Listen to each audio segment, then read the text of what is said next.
For those who know about X, you might know about the beef that X had with Drake back in 2017 over the Look At Me flow. But discarded of this, X thought Drake was a good artist, and someone who influenced him even at his starting point.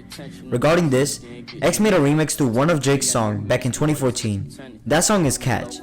And in today's video, I will be breaking down that song. And I will be talking about the influence that it brought upon him and his fan base, and how he made music in the future regarding from that. She got some issues, she told me that daddy be 150. That she tried doing stripping, but guess it 150. Now she focused, fuck it, just want the dollar bills. Fuck it, when the shit is real, bitch, you know it's real. Yeah, another call from that city attorney. Another day inside the court like it's a fucking journey. Damn, call Diamond Donnie and Guapo. 20 in that handy in case a nigga could chop out. Look like someone like no milk in that baby bottle. Bumping that Metro Boom and said fuck it, just let the shots roll. Fuck it, just let the shots roll.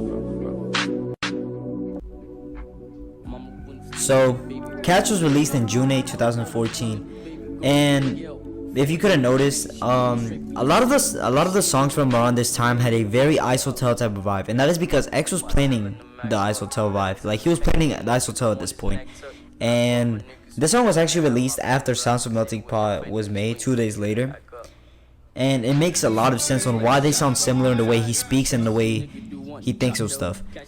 Catch was a freestyle of over a Drake beat, which is the catch up slash 0 to 100, and it's literally just a sample of the start of 0 to 100, just a sample repeated and looped. And this was a very clever thing to do. Now, Catch was very influential in many ways, as this song actually inspired a lot of the songs that are styled like this, such as Bloody Catan and the Rare series type of stuff. And Catch is a very, honestly, very influential song when it comes to X's career and how he made music after this. Now, the thing that makes this really interesting is that a couple years later in the 2017, like I mentioned in the intro, X had a beef with Drake over Drake stealing X's flow on Look At Me. And many people that had just started listening to X thought this was an X diss track to Drake, of course, since they didn't know when this was released or any information behind it. And this was a very popular thing that people used to say. Same thing for Bloody Catan. When he used to beef with Rob Stone, they would think that Bloody Catan was a Rob Stone diss, which it's beyond me how they think that's a diss track, but hey, I'm not gonna judge them. They're new fans.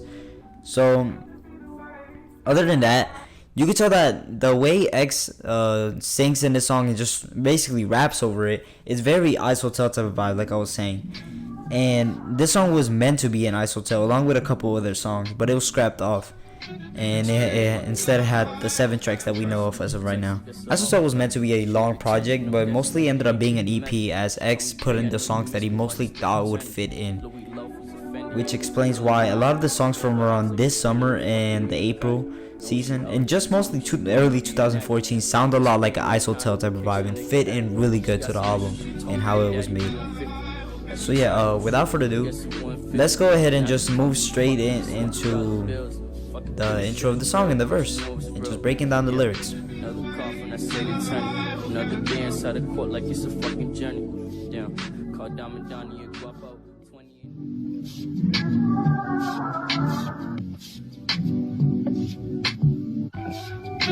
Screaming fuck to the different person when she texting, guess her heart was hurting. She needed attention, I'm guessing I didn't get the message. She told me, babe, I know you miss me while you still pretending. Louis loafers, a Fendi and different colors matching. She leave her house like she went in the fucking beauty pageant. And when she older, she told me she wanna be an actress. Keep that spray in the counter in case a nigga act. She got some issues, she told me that daddy be 150. That she tried doing stripping, but guess it 150. Now she focused, fuck it, just want the dollar bills. Fuck it, when the shit is real, bitch, you know it's real. Yeah, another call from that city attorney. Another day inside the court like it's a fucking journey. Damn, call Diamond Donnie and Guapo. 20 in that handy in case a nigga could chop out. Look like someone like no milk in that baby bottle. Bumping that Metro Boom and said fuck it, just let the shots roll. Fuck it, just let the shots roll. Catch is a storytelling type of song, similar to how 𝐤𝐴 was. When in the first verse it's more of a story, and after the beat switch there's more of a rap about his life. The first line states how a girl, seemingly one of his exes, hit up X to talk to him, but she doesn't sound the same. According to X, she sounds more depressed and lonely. Since they broke up, he feels as if he doesn't need to give her more attention, but clearly he didn't get the message, which is a line that he said, and it's starting to state that she wanted his attention.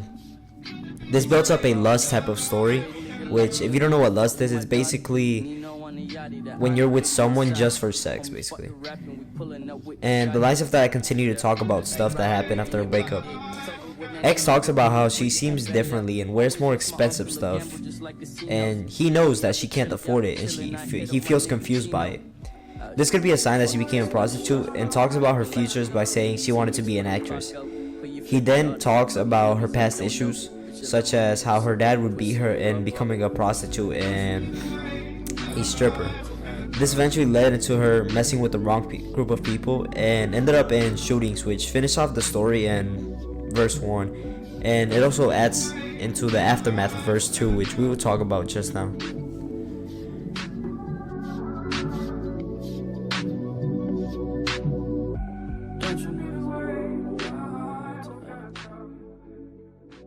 Mama wanted the baby going to jail. Mama always wanted the baby going to Yale. 40 in that fanny, she hit me straight for your tail. She ain't need a tutor for paying the baby bill. Yeah. Why selling the MacBook? Better tuck his chain if the nigga don't want his neck tucked. Right for all my niggas who chillin' and have my back, bruh. Sitting with the fanny, just waiting for you to act up. Fuck this like shots, bro. Tired of these bitches, a nigga do want the top though. Catch a nigga slipping, a nigga ain't even mocked though. Nigga talking funny, said fuck it, just let this jaw broke. Case that I law, I know it. Pray a nigga like me, don't never fuck with my daughter. Nino on the yachty, that on the biddy Masadi. Homie, fuck the rapping, we pulling up with the shotty. Yeah, like Rocky, Biggie, and Pac. Talking with that Nino with Rio, Bria, and Bel Air. Always miss my uncle, a gamble just like casinos. Lately I've been chillin', I hit up my nigga Chino. Fuck it, just let the shots roll. Looking like Khalifa and Yeezy mixed with a Paco. Who your favorite artist? I told these niggas I don't know. Bitch, you love my music, so what a pussy and bubble. Verse 2 starts off with the aftermath of the last line. Like I stated before, she started hanging with the wrong people known in the story as Diamond, Downey, and Guapo. They were drunk as X stated that they had Henny on them, which ended up on a drive-by. Verse 2 starts off with X talking about how her mom didn't want her to go to Yale, instead wanted her to go to Yale, which is a good contrast and a clever wordplay. Yale is a university, by the way. So after this, X tries to compare his life without her and how it led to a similar path as she ended up in. He talks about selling the MacBook, and this could mean a lot of things, but it could also mean that he stole it, and he later adds more hints into this line by saying they better start tucking the chain so it doesn't get took, which is, of course, saying that he steals chains type of shit.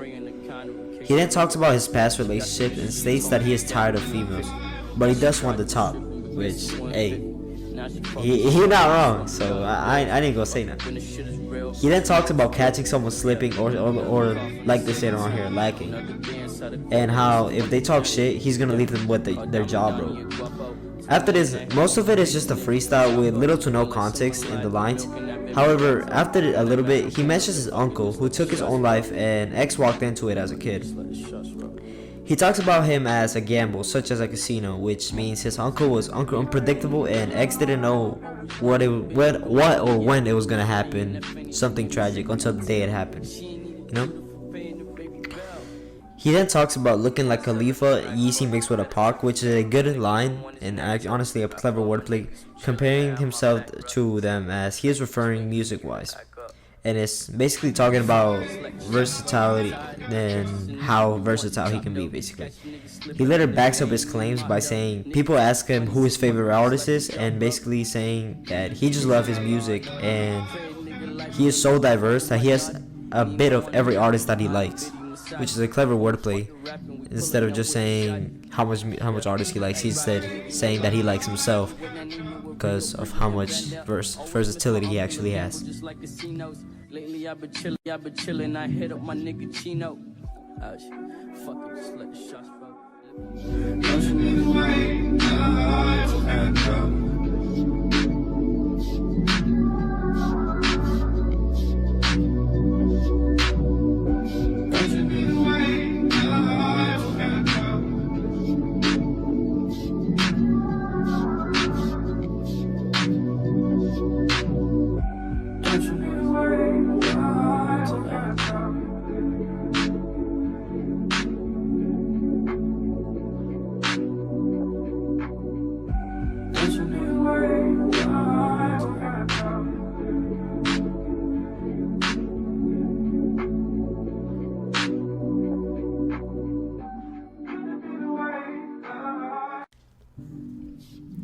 Now, the song ends off with just a sample of the beat, and he sings along with it. And honestly, this could honestly be referring to how he stands in the industry, saying that he doesn't need your help, he could do it on his own, he could grow on his own.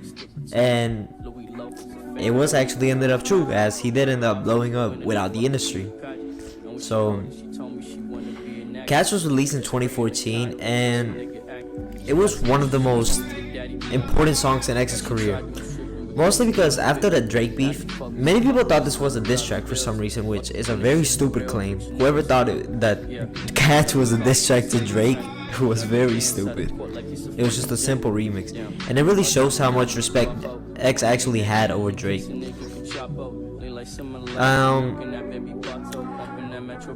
X actually has stated before, like I said, that he actually respects Drake for his music, but not who he is as a person. This is important due to when people listen back to this song and other songs that sample similar Drake type of beats, such as, for example, Elegant.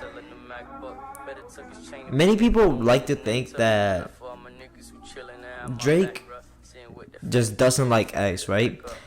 And since he doesn't like X, well, that's what people think. They think that X doesn't like Drake back, and he just absolutely despises him. And this song is honestly a very proof that X did not think that the way of Drake. X actually liked Drake, and he actually fucks with Drake heavily. He did, at least. Now, the song is very important as it really took back on the New Size Vlog type of vibe, and it was actually really popular at one point and was re-uploaded a lot. This later will lead into this song actually like getting a lot of attraction since his death, and it's one of the popular songs from 2014 which many people react to, so that's actually pretty cool to know. Now, that's about it. Catch was released in June 8, 2014, and was released as just a little freestyle, which ended up actually being very important in his career, later on at least. So without further ado, thanks for watching, and make sure you like and subscribe if you really enjoyed it and you want to see more content like this. I'm currently working on a couple more videos, such as an iceberg for X. If you want to see that, just go ahead and let me know. Follow my Instagram. I will be leaving like little updates in there, and I always leave little updates on how I'm working on YouTube videos and stuff like that. And yeah, make sure you check my community posts too. I'll be leaving updates in there. But yeah, thanks for watching. She got some issues, she told me your daddy be 150. Now she tried doing stripping, but guess it 150. Now she focused, fuck it, just want the dollar bills. Fuck it, when the shit is real, bitch, you know it's real. Yeah, another call from that 𝐒𝐮𝐬𝐜𝐫𝐢𝐛𝐿.